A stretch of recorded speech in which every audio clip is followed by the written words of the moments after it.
Good morning, Big Ten fans. Welcome back to another edition of the Big Ten Morning Minutes. I'm your host, Michael Chen. It is Tuesday, February 12th, 2019. Give me a follow on Twitter at MFC2123. We're going to start off with what I believe is the biggest news of yesterday, and it starts up in Ann Arbor as Michigan head coach Jim Harbaugh is filling in his coaching roles. He's getting a bunch of analysts, and I think that it's about time that they kind of moved on to this way as football has become more analyst-driven here now in the 2010s, almost 20s, because you've got 1 year obviously left to go, so not much time for Michigan to catch up, but they are making a concerned effort to do that, and yesterday they made three separate hires. They're taking Pat Perlis. He was the son of former Michigan State head coach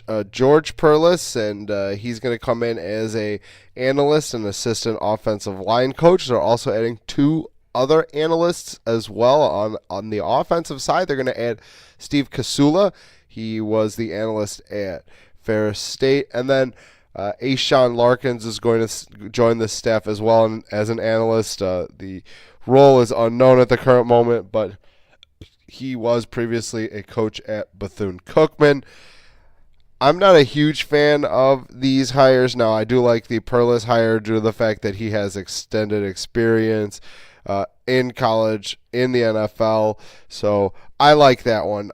A little bit not as happy about the fact of Kasula and of Larkins. Now, don't get me wrong. These two men can be great coaches. I do not know much about them, but what I do know is that they're not coming from football powerhouses. And if you want to play with the big boys, you want to sit at the big boy table, you have to hire big boy analysts, assistant coaches, etc. And to me, this is a step down. Ferris State, yes, it's an in-state school, potentially ties to recruiting, but I don't think that the Michigan team really needs that. I don't think Jim Harbaugh needs that. I think they've, firmly established themselves within the state on the recruiting wise with the high schools, and it's just weird that they'll go out and, go to a lesser, go to non-D1 or an NFL program and go and get these coaches. So it remains to be seen, but we'll give them an opportunity to see what they've got going forward.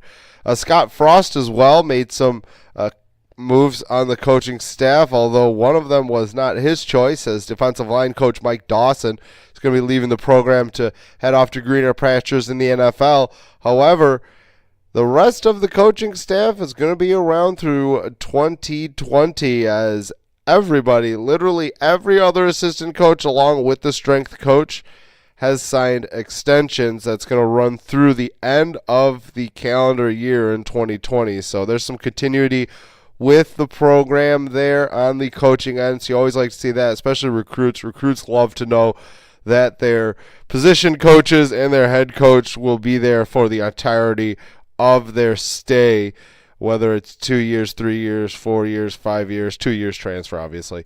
And it's good that Nebraska has made a commitment to Scott Frost and his staff. I think that's a good sign for the program, and everything's obviously looking up.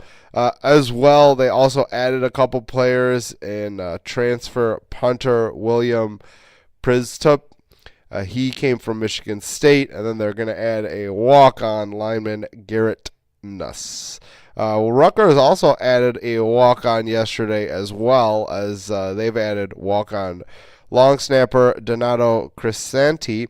Crisanti obviously might not be a huge name within the recruiting circles, but you cannot stress the importance of a long snapper. They are severely important on the special teams, obviously playing a role in the kicking and punting duties. So Crisanti should make an impact at some point in time. He probably needs to add on a little weight. He's a little light, although he doesn't need to do much blocking due to the rules for protecting the long snapper in college. A little bit of news for Wisconsin yesterday on the gridiron, and not the best news as well.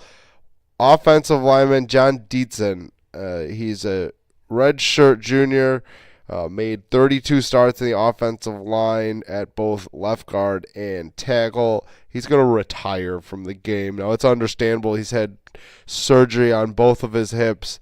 And, bending at the hip and realizing that, look, there's more than just football in life. And it's unfortunate for Wisconsin and the offensive line depth chart. But, at the end of the day, you have to do what's best for yourself. And Dietzen obviously is doing that. It's just unfortunate. His tweet that he's retiring, it sure seems like it was a tough decision for him, but his health obviously comes first over football, and that's 100% understandable for Dietzen. So wish him the best of luck going forward with whatever he chooses to do. And then a quick update on uncommitted safety Nick Cross. Cross obviously did not sign on last Wednesday during the final beginning of the signing period. He only has a few more days left.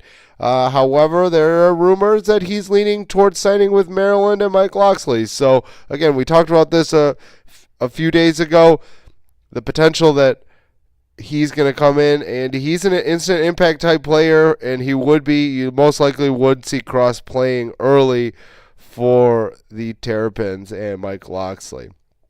Over to the hardwood, the AP released their top 25 poll yesterday, and the Big Ten much better represented this week than they were last, as Michigan checked in at 6, Michigan State 11, Purdue right behind them at 12, Wisconsin 20 behind them, Iowa 21, and almost out of it, but still in it, 24 Maryland. So a good showing there by the Big Ten. As again, I've mentioned multiple times that inside the conference they just beat each other up, but it's always good to see the national view of the conference is strong.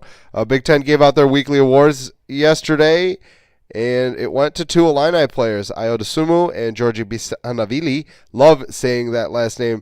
Bisanavili has been absolutely fantastic recently. He got Player of the Week, while Dosunmu came home with Freshman of the Week. This is the first time, and really you could have given Bisanavili Freshman of the Week as well for how well he played. You've seen that, freshmen get Player of the Week and roll it over into Freshman of the Week, but the Big Ten decided to go a different route, and they gave it to Dosunmu, who obviously has played very, very well, but Bisanavili has been just absolutely terrific.